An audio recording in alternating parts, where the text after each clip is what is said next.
في كل ليلة ينزل ملك من السماء ينادي: يا أهل العشرين جدوا واجتهدوا،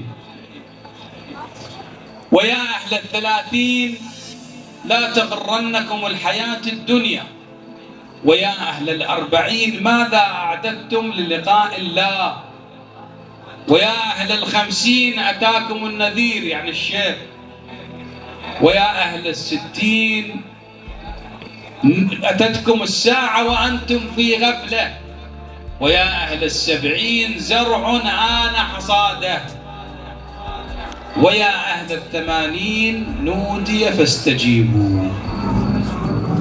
هذا العمر أخواني فرصة. بأبي القائل علي بن أبي طالب يقول: اغتنموا الفرص فإنها تمر كمر السحاب. مثل السحاب، فرصة. والليلة هاي الليلة أعظم هدية يقدمها رب العالمين للإنسان.